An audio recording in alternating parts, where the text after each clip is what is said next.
नमस्कार, जय जोहार।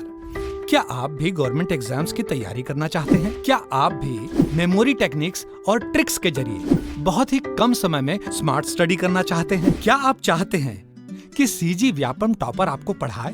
तो डाउनलोड करिए योगेंद्र साहू क्लासेस ऐप। यहाँ 10 से अधिक गवर्नमेंट एग्जाम्स क्रैक करने वाले और सीजी व्यापम टॉप करने वाले योगेंद्र सर सीजीपीएससी और सीजी व्यापम के अंतर्गत होने वाले सभी एग्जाम्स की तैयारी कराएं। तो डाउनलोड करिए Yogendra Sahu classes app to be the best, learn from the best.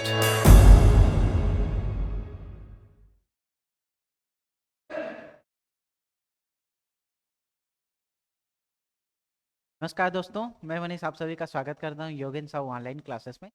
आज का टॉपिक है सूबा शासन। ठीक है, इसके बारे में पढ़ेंगे, सूबा शासन के बारे में। तो देखो, सूबा शासन पढ़ेंगे तो सूबा शासन के बारे में बेसिक जानकारी ये रखना है अपने को कि एक शासक हम लोग पढ़ रहे थे, कौन सा? व्यंकोजी भोसले। इसके बारे में, व्यंकोजी भोसले के बारे में। तो ये व्यंकोजी भोसले डायरेक्ट छत्तीसगढ़ ना आकर के क्या कर रहा था, नागपुर से ही एक व्यवस्था चलाया जिसको हम लोग क्या नाम दिए, सूबा शासन। और यहाँ पे जो अधिकारी के रूप में कार्य करता था, उसको क्या नाम दिए जी? सूबेदार। ठीक है, क्या नाम दिए? क्लियर? बात समझ में आई? तो टोटल कितने सूबेदारों की नियुक्ति की गई ये पूछा जाता है क्वेश्चन में। तो याद रखना 8 सूबेदारों की यहाँ पे नियुक्ति की गई है, सूबेदारों की नियुक्ति की। ठीक है, और ये सूबेदार शासक नहीं होते थे, याद रखना ना, ये सूबेदार शासक नहीं होते थे। क्या होते थे? अधिकारी होते थे। बात क्लियर हुई? टोटल 8 यहाँ पे सूबेदारों की नियुक्ति की गई। सूबेदार किसके शासन में? तो व्यंकोजी भोसले, याद रखना, छत्तीसगढ़ ना आकर के नागपुर से ही शासन व्यवस्था चलाने लगा। तो वहां पे सूबेदार को शासक ना बोल के क्या बोला जाता था? वहां पे अधिकारी के रूप में कार्य करता था। किसके अधीन? मराठा के अधीन। ठीक है, टोटल कितने सूबेदार? 8 सूबेदारों की यहाँ पे नियुक्ति की गई थी। ठीक है, तो चलो 8 सूबेदार का नाम याद करते हैं और उनका शासन क्रम याद करते हैं। ठीक है, टोटल कितने सूबेदार याद करने हैं अपने को? 8 सूबेदार याद करने हैं और उन सबका नाम और शासन क्रम याद रखेंगे। सूबा व्यवस्था कब से कब तक चला? तो याद रखना 1788 से 1811 तक, सॉरी 1818 तक। 1811 तक कौन किसका शासनकाल चल रहा था जी? 1811 तक व्यंकोजी भोसले का, लेकिन उसके आगे भी ये सूबा शासन चलता रहा। ठीक है, तो देखो, सूबेदारों की नियुक्ति की गई तो ट्रिक बताया था मैं, याद करो, मवी भके पीस सिया करके।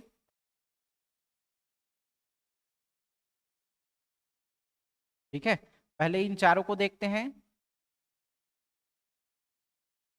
महिपत राव दिनकर,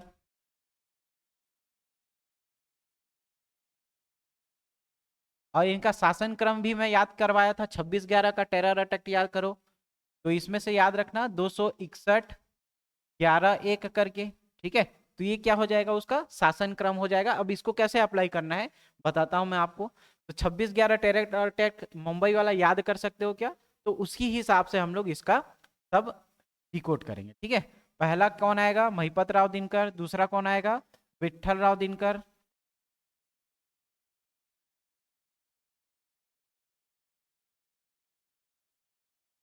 ठीक है, भ से याद रखना भवानी कालू।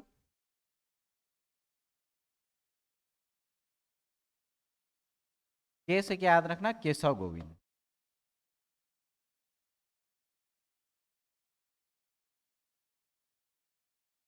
ठीक है, अब इनका ट्रिक भी हम लोगों ने शासन क्रम के बारे में देखा था। तो देखो, पहले 2 साल याद करना है, फिर 6 साल याद करना है, फिर 1 साल। ठीक है, फिर 11 साल, फिर 1 साल। तो 261/11 करके याद कर सकते हो क्या? या 26/11 करके याद कर सकते हो? ठीक है, कैसे लिखेंगे इसको? 26/11 करके, ऐसे करके। ठीक है, तो इसी से देखो, ये एक 3 है ना, और ये 4, ऐसे ही बन गया। तो चलो देखो, इसको अप्लाई करो। तो 1788 से 2 साल मतलब 1790। ठीक है, 2 हो गया क्या? उसके बाद क्या आ रहा है? 6 आ रहा है। 6 आ रहा है मतलब 1790 से 1796 याद कर सकते हो, ठीक है। फिर एक एक मतलब 1796 से 1797, ठीक। उसके बाद 11 साल लिखना है, तो 1797 से क्या याद रखना, 1800, ठीक है, समझ में आया। ये 26/11 हो गया। फिर एक साल का, एक साल का मतलब कौन, बीकाजी पिंडरी और बीकाजी गोपाल के बारे में देखेंगे, उसको अलग साइड में ले लेंगे, पहले ये चार को समझो, ठीक है। तो मवी भके 20 सिया, है ना, मवी भके 20 सिया करके याद रखना। 20 से दो, दो मतलब क्या, एक आएगा बीकाजी पिंडरी, बीकाजी पिंडरी, और एक कौन आएगा, बीकाजी गोपाल।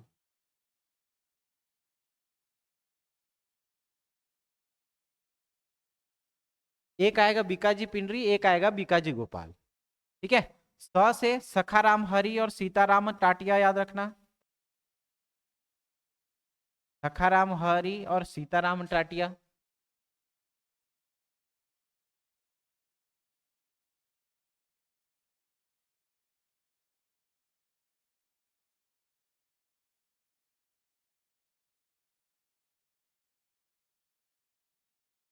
ठीक है, लास्ट में कौन आएगा, यादव राव दिवाकर।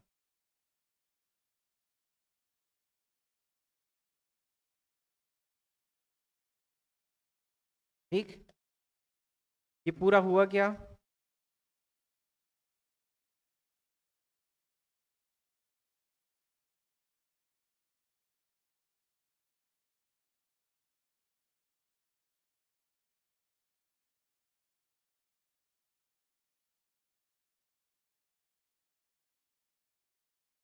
ठीक है। अब देखो, यहां तक का शासन काल हम लोग को याद हो गया। अब फिर क्या याद रखना है, ये एक साल के लिए आएगा कौन, बीकाजी पिंडरी, ठीक है। बीकाजी पिंडरी एक ही साल के लिए आएगा, एक ही साल के लिए मतलब 1808 से 1809 तक, ठीक है। फिर ये 8 साल आएगा बीकाजी गोपाल, 1809 से 1817 तक, और ये दोनों एक ही साल शासन करेंगे, 1817। लास्ट वाला 1817 से कहां तक जाएगा, 1818, ठीक है।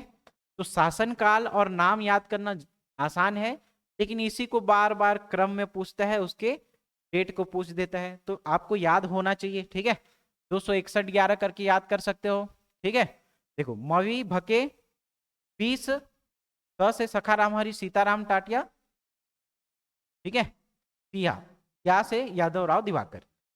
261/11, 261/11 मतलब पहले 2 साल, फिर 6 साल, फिर 1 साल, फिर 11 साल, ठीक है। बीकाजी पिंडरी एक ही साल करेगा, बीकाजी गोपाल 8 साल तक करेगा शासन, और ये 1817 सिर्फ एक ही साल, 1817 से 1818 यादव राव दिवाकर, ठीक है। ये पूरा उसका क्या हो गया, शासन काल हो गया और उसका क्रम हो गया। यहां से क्वेश्चन पूछेगा ही पूछेगा, ठीक है, इसके क्रम को जमाने के लिए देता ही देता है। अब चलो एक एक करके हम लोग डील से पढ़ते जाते हैं, किसके बारे में। पहला देखो, महिपत राव दिनकर के बारे में, महिपत राव दिनकर के बारे में, ठीक है। महिपत राव दिनकर देखो, तो महिपत राव दिनकर क्या था, प्रथम सूबेदार, ठीक है, प्रथम सूबेदार। कब से कब तक था, तो 1700 याद रखना, 88 से 1790 याद रखना, ठीक है। क्या था महिपत राव दिनकर, प्रथम प्रथम सूबा शासन या सूबेदार था। इसके शासन काल में सारी शक्तियां किसके हाथ में थी जी, तो शासन काल में सारी शक्तियां, इसके शासन काल में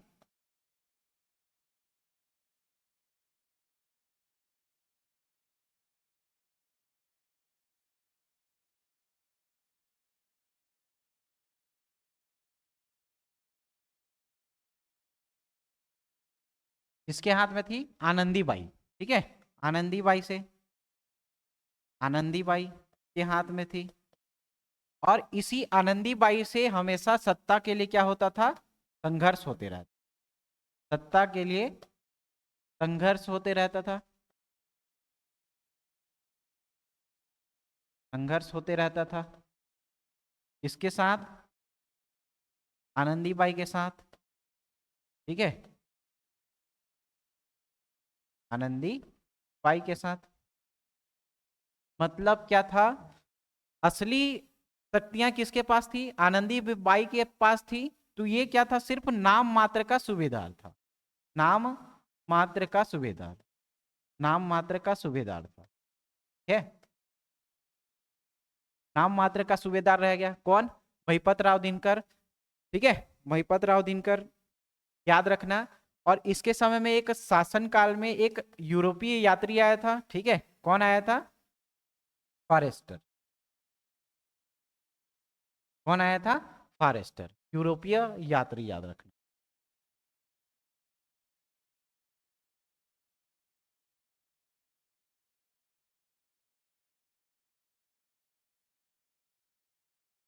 यूरोपीय यात्री फॉरेस्टर कब आया था, 1790, ठीक है, याद हो जाएगा क्या। यूरोपीय यात्री फॉरेस्टर आया था 1790 में। सत्ता के लिए संघर्ष चलता था हमेशा किसके साथ, आनंदीबाई के साथ। तो इसमें सारी शक्तियां आनंदीबाई के हाथ में थी। तो ये क्या था, सिर्फ नाम मात्र का सूबेदार। महिपत राव का कब था, 1788 से लेकर के, याद रखना, 1790, ठीक है, 1788 से 1790। महिपत राव दिनकर के बारे में, प्रथम सूबेदार था। इनके शासनकाल में सारी शक्तियां किसके पास थी, आनंदीबाई के हाथ में थी। आनंदीबाई के हाथ में थी तो ये भी बोलेगा कि मेरा भी वर्चस्व होना चाहिए, ठीक है, तो इसका भी वर्चस्व होना चाहिए, तो इसके साथ सत्ता के लिए संघर्ष चलेगा आनंदीबाई के साथ। और नाम मात्र का सूबेदार रह गया था महिपत राव दिनकर, यूरोपीय यात्री फॉरेस्टर आया था 1790 में, ठीक, क्लियर। ये किसके बारे में, महिपत राव दिनकर के बारे में। अब हम लोग किसके बारे में पढ़ेंगे, विट्ठल राव दिनकर के बारे में।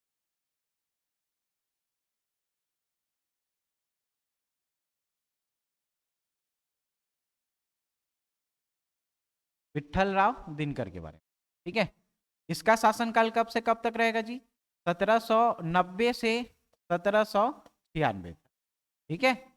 पहला चीज यूरोपीय यात्री से लेकर के याद रखना है, ब आ रहा है, ब से ब्लंट याद रखना, ब से ब्लंट याद रखना। कब आया था, 1795 में, ठीक है। ये क्या किया था, परगना पद्धति नाम का क्या किया था, एक शुरुआत किया था, यह परगना पद्धति का जन्मदाता, ठीक है। क्या था, परगना पद्धति का जन्मदाता था, ठीक है, परगना पद्धति का जन्मदाता था। जब परगना पद्धति का जन्मदाता था तो वो भी कुछ ना कुछ क्या करेगा, जो छत्तीसगढ़ है ना, उसको क्या करेगा, कुछ परगनों में बांटेगा, ठीक है, उसको कुछ परगनों में बांटेगा। जो छत्तीसगढ़ है उसको क्या करेगा, छत्तीसगढ़ है, छत्तीसगढ़ों को, छत्तीसगढ़ों को क्या करेगा, कुछ परगनों में बांटेगा। तो परगना का नाम आपको यहाँ पे याद रखना नहीं है, जब हम दूसरा चीज पढ़ेंगे, ठीक है। 27 परगनों को फिर से 9 परगनों में बांटा जाएगा, किसके काल में, ब्रिटिश अधीक्षक के काल में, वहां पे आपको याद कराऊंगा, ठीक है। तो ये छत्तीसगढ़ों को कितने परगनों में, 27 परगनों में बांटेगा, 27 परगनों में बांटेगा, में बंटवारा किया, ठीक है, 27 परगनों में विभाजित किया, याद रखना, विभाजित किया, ठीक है। और यही आगे चलकर जो 27 परगना है 9 परगने में हो जाएगा, उसको हम लोग बाद में देखेंगे, ठीक है। ये RRR ट्रिपल डी करके, रायपुर, रतनपुर, राजहरा, रायपुर सबसे बड़ा था, राजहरा सबसे छोटा। खैर वो परगना पद्धति वाला जब पढ़ेंगे हम लोग वहां पे देखेंगे, ठीक। जब ये परगना में विभाजित किया तो इसका कोई हेड भी होगा। तो परगना पद्धति का जो हेड होता था, परगना का प्रमुख जो होता था, उसको क्या बोला जाता था, कमाविसदार बोला जाता, क्या बोला जाता था, कमाविसदार बोला जाता था, ठीक है। जो परगना पद्धति है उसका जो प्रमुख होता था कमाविसदार कहलाता था, ठीक है। 27 परगनों में बांट दिया, ठीक है, क्लियर। अब इसके समय में दो यूरोपीय यात्री भी आएंगे, ठीक है, घूमने के लिए। इसके समय में दो यूरोपीय यात्री आएंगे। एक कौन आएगा? जेटी ब्लंट आएगा, है ना, एक ही आएगा जेटी ब्लंट 1795 में। कब आएगा? 1795 में। ब से ब्लंट देखे थे क्या? 1795। यूरोपीय यात्री आ गया, परगना पद्धति का जन्मदाता हो गया, ठीक है। और इसी परगने में 36 गढ़ों को 27 परगनों में विभाजित किया, और परगना का प्रमुख कौन होता था? कमाविस्तार होता, ठीक है। विट्ठल राव के बारे में आपको इतना याद रखना है, ठीक, कितना? विट्ठल राव के बारे में आपको इतना ही याद रखना है जी, ठीक है, समझ में आया? विट्ठल राव के बाद कौन आता है? भवानी कालू। भवानी कालू। और ये कितने समय के लिए आएगा? एक ही समय, एक ही के लिए आएगा, 1796 से 1797 तक, ठीक है। ये सबसे कम अवधि का होगा, सबसे कम अवधि का होगा, कम अवधि के लिए नियुक्त होगा, सबसे कम अवधि के लिए नियुक्त होगा। ऐसा क्या कारण है जिसके कारण ये सबसे कम अवधि के लिए नियुक्त होता है? तो याद रखना, देखो, सूबेदारी व्यवस्था एक प्रकार से क्या था? ठेकेदारी व्यवस्था थी। जो जितना पैसा वसूल करके राजा को देगा, मतलब वेंको जी को देगा, वही यहाँ का सूबा प्रशासक हो जाएगा। एक प्रकार से नीलामी थी, ठीक है। यहां तक समझ में आया अपने को? हुआ क्या, इनको तो रखे थे, भवानी कालू को रखे थे ये हिसाब से सूबेदार, है ना, व्यंको जी भोसले नियुक्त करके किसके अधिकारी के रूप में किसको रखा था? भवानी कालू को। अब ये निकला डेढ़ होशियार। ये डेढ़ होशियार कैसे निकला? भवानी कालू क्या बोलेगा कि मैं खुद भी, जैसे व्यंको जी भोसले नागपुर से यहाँ नहीं आ रहा है शासन करने के लिए, मैं क्या करूंगा, मैं भी अपने लिए एक अधिकारी नियुक्त करूंगा, ठीक है। तो भवानी कालू क्या किया? कोड़ो विष्णु नाम का क्या किया? कोड़ो विष्णु नाम का एक अधिकारी नियुक्त किया अपने अधीन, ठीक है। इसको तो नियुक्त किया व्यंको जी भोसले। अब ये निकलेगा डेढ़ होशियार, ये क्या करेगा? मैं भी अपने लिए एक अधिकारी नियुक्त करूंगा, जो क्या करेगा? प्रशासन की देखभाल करेगा और मेरे को पैसा देगा, और मैं फिर ट्रांसफर करूंगा व्यंको जी को। तो ये बात पता चल गई उन लोग को, ठीक है। तो इनको क्या किया गया? हटा दिया गया। इसको हटाया गया और केशव गोविंद को बनाया गया। तो सबसे कम अवधि के लिए ये क्यों आता है? क्योंकि ये अपने अधिकारी के रूप में कोड़ो महादेव की नियुक्ति करेगा, ठीक है, इसीलिए इसको हटा दिया जाएगा। क्लियर? बात समझ में आई? अब इसके बाद कौन आएगा? केशव गोविंद। जो केशव गोविंद आएगा सबसे सर्वाधिक समय के लिए आएगा। कौन? केशव गोविंद। केशव गोविंद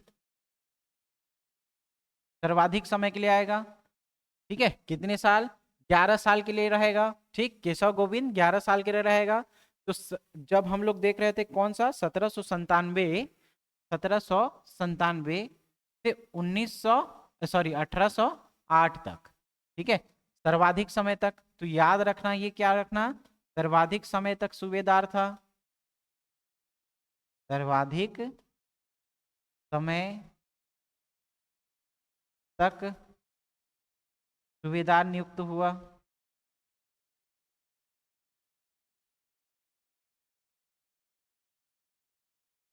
सर्वाधिक समय तक सूबेदार नियुक्त हुआ, पहला चीज याद रखना है, ठीक है। अब इसके काल में देखो, एक सीमा विवाद होगा और एक यात्री आएगा। तो यूरोपीय यात्री कौन आएगा?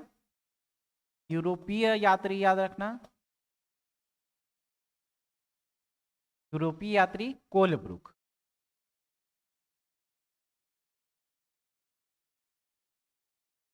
ठीक। कोलब्रुक कब आएगा? 1799 में। याद कैसे करना है? क से क याद रखना है। क से क मतलब केशव गोविंद कोलब्रुक, केशव गोविंद कोलब्रुक, ठीक है।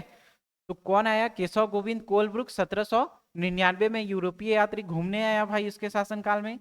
अब घूमने आया तो भाई बाहर का आदमी है, आकर के अंदर के लोगों में ही फूट डालेगा, है ना। तो ये क्या करेगा? इसके बीच सीमा विवाद होगा। किसके किसके बीच? सरगुजा के बीच और छोटा नागपुर।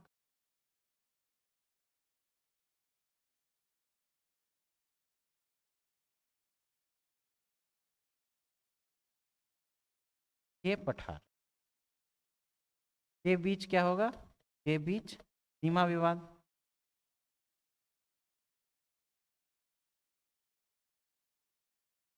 ठीक है, किसके किसके बीच? सरगुजा और छोटा नागपुर के पठार के बीच क्या होगा? सीमा विवाद होगा। बात समझ में आई? केशव गोविंद सर्वाधिक समय तक सूबेदार नियुक्त होगा, कितना साल? लगभग 11 साल तक रहेगा। ठीक है, लगभग 11 साल तक रहेगा। यूरोपीय यात्री कौन आएगा? कोलब्रुक आएगा, आकर के अंदर में ही फूट डालने की कोशिश करेगा, तो सरगुजा और छोटा नागपुर के बीच सीमा विवाद हो जाएगा। ठीक है, याद रखना पिंडारियों का पहला आक्रमण, पिंडारियों का पहला आक्रमण इसी के काल में हुआ है।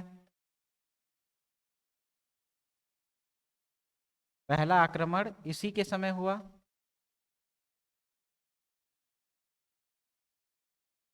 ठीक है, पिंडारियों का पहला आक्रमण इसी के काल में हुआ और सबसे चरम सीमा तक कब जाएगा? बीकाजी गोपाल के समय में। और पिंडारियों का अंत कब होगा? जब पूरा लास्ट पढ़ेंगे यादव राव दिवाकर, उसके समय में ये पिंडारियों का आक्रमण खत्म होगा। याद रखना पिंडारी क्या था? एक प्रकार के लुटेरे थे। ठीक है, एक प्रकार के लुटेरे थे। तो पिंडारियों का पहला आक्रमण किसके समय में हुआ था? केशव गोविंद। सर्वाधिक समय तक किसके समय में होगा? तो गोपाल के समय में, बीकाजी गोपाल के समय में। लास्ट कब होगा? जब यादव राव दिवाकर पढ़ेंगे, आखिरी जो सूबेदार पढ़ेंगे, उसके समय में क्या होगा? इसका अंत हो। तो ये केशव गोविंद के बारे में समझ में आया क्या? सबसे अधिक समय तक का था। यूरोपीय यात्री कोलब्रुक आया था, छोटा नागपुर के पठार और सरगुजा के बीच सीमा विवाद होगा। ठीक है, अब इस सीमा विवाद को निपटारा भी किया जाएगा, है ना, बीकाजी गोपाल के समय में। अब देखो कौन आता है? बीकाजी पिंडरी और बीकाजी गोपाल। ठीक है, तो बीकाजी पिंडरी के बारे में कुछ याद रखना नहीं है, एक ही समय के लिए आता है, उसके समय में कुछ वैसा देखने को नहीं मिलेगा। अब नेक्स्ट किसको पढ़ेंगे? बीकाजी गोपाल के बारे में। बीकाजी गोपाल याद रखना। ठीक है, बीकाजी गोपाल याद रखना। ये कितने समय तक शासन करेगा जी? 8 साल तक करेगा, है ना। कितना समय तक करेगा? 8 साल तक। तो 1809 से 1817 तक, 1809 से 1817 तक ये कौन करेगा? बीकाजी गोपाल। ठीक है, अब बीकाजी गोपाल के समय में याद रखना क्या बताया? पहले तो पिंडारियों का जो आक्रमण था, पिंडारियों का या पिंडारियों के आक्रमण का चरम सीमा,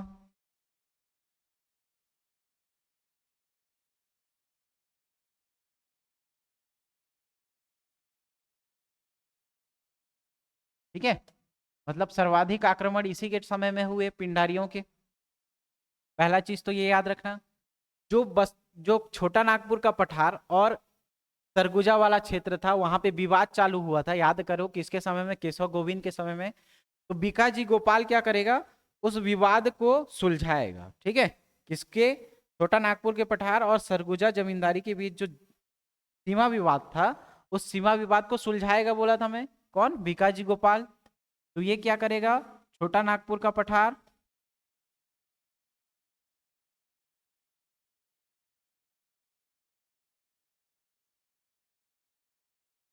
छोटा नागपुर का पठार और किसके बीच? और सरगुजा जमींदारी के बीच,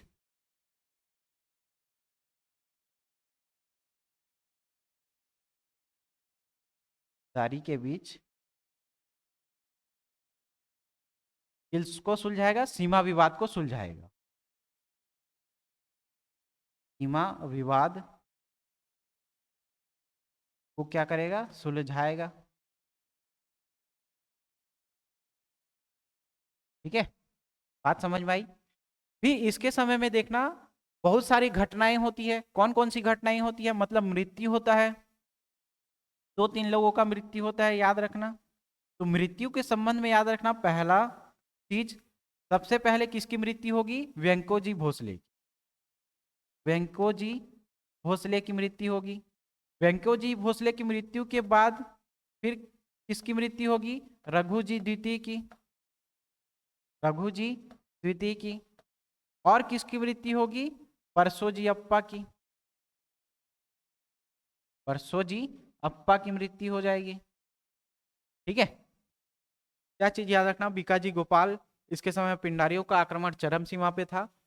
किसके किसके बीच? छोटा नागपुर के पठार और सरगुजा के बीच जो जमींदारी विवाद था, जो किसके समय में चालू हुआ था? केशव गोविंद के समय में चालू हुआ था। इसके संबंध में क्या करेंगे? ये सुलझाएंगे उसको, है ना, जो भी प्रॉब्लम है उसको सॉर्ट आउट करेंगे। फिर राजनीतिक उथल पुथल होती है, 3 लोग मृत्यु प्राप्त कर लेते हैं यहाँ पे। फिर कौन बनता है? अप्पा साहब। अप्पा साहब क्या करेगा? अप्पा साहब शासन की बागडोर संभालेगा या शासन उसके हाथ में आएगा? अप्पा साहब शासन में आएगा, ठीक है। और आते ही ये क्या करेगा? फिर आते ही क्या करेगा? अंग्रेजों से सहायक संधि कर लेगा। अंग्रेजों से सहायक संधि, अंग्रेजों से सहायक संधि कर लेगा।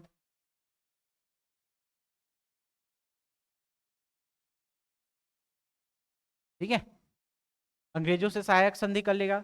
लगभग सीताबर्डी का युद्ध हो रहा है, देखो 1817 के आसपास सीताबर्डी का युद्ध चल रहा है, ठीक।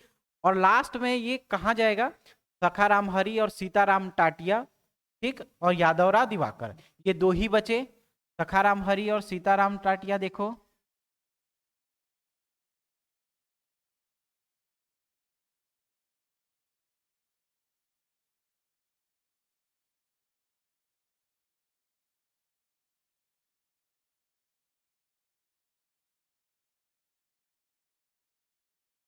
ठीक है। अब इसके समय में देखो, सखाराम हरि और सीताराम टाटिया, तो ये 3 माह तक क्या करेगा? शासन करेगा। ये 3 माह तक सखाराम हरि और सीताराम टाटिया 8 माह तक क्या करेगा? यहाँ पे सूबेदार बने रहेगा। सखाराम हरि की मृत्यु हो जाएगी। कैसे मृत्यु हो जाएगी? रतनपुर का एक व्यक्ति है, का व्यक्ति क्या करेगा? गोली मार देगा, ठीक है, गोली मारकर हत्या कर देगा। गोली मारकर हत्या कर देगा। सीताराम टाटिया के बारे में उतना जानकारी नहीं मिलेगा। लास्ट कौन आता है जी? यादव राव दिवाकर। यादव राव दिवाकर कब आएगा? 1817 से 1818। और याद रखना यही क्या है? अंतिम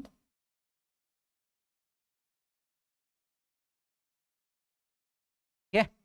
यही क्या है? अंतिम सूबेदार, ठीक है।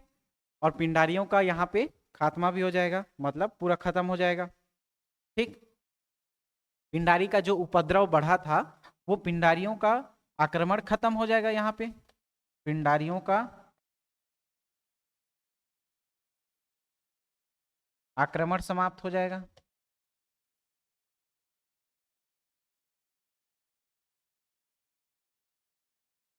पिंडारियों का आक्रमण समाप्त, ठीक। तो सखाराम हरि और सीताराम टाटिया, सखाराम हरि 3 महीने तक, सीताराम टाटिया 8 महीने तक। रतनपुर का व्यक्ति गोली मार करके सखाराम हरि की मृत्यु मतलब हत्या कर देगा। यादव राव दिवाकर जो होगा वो अंतिम सूबेदार होगा, जिसमें पिंडारियों का जो आक्रमण था वो क्या हो जाएगा? खत्म हो जाएगा, ठीक है। ये पूरा हम लोग किसके बारे में पढ़े? सूबेदार के बारे में पढ़े। उसका शासन क्रम याद रखना, डेट याद रखना, ठीक है। मविभा के 20 या महिपत राव दिनकर, विठल राव दिनकर, ठीक है, भवानी कालू, केशव गोविंद, भिकाजी पिंडरी, भिकाजी गोपाल, सखाराम हरि, सीताराम टाटिया और लास्ट में यादव राव दिवाकर, ठीक है। उसका डेट भी याद रखना, शासन क्रम याद रखना, ठीक। 2 चीज ज्यादा यहाँ गौर करके पढ़ना। एक, कोई विवाद होगा, सीमा विवाद होगा, कौन सर्वाधिक समय तक शासन करेगा, कौन सबसे कम समय तक शासन करेगा, और जो यूरोपीय यात्री हैं वो आएंगे, ठीक है। तो ये 3-4 फैक्ट के आधार पे क्या करोगे? ये पूरा पूरा आप क्या करोगे? इसको पढ़ोगे, फिर ये क्या हो जाएगा? ज्यादा आसान लगे, ठीक है। समझ में आया? कंप्लीट हुआ ये वाला सेक्शन। मिलते हैं अगली कक्षा में। ये सूबा शासन पूरा खत्म हुआ, उसके बाद ब्रिटिश अधीक्षकों की नियुक्ति पढ़ेंगे और पुनः मराठा शासन पढ़ेंगे, ठीक है। मिलते हैं अगली कक्षा में। थैंक यू, धन्यवाद।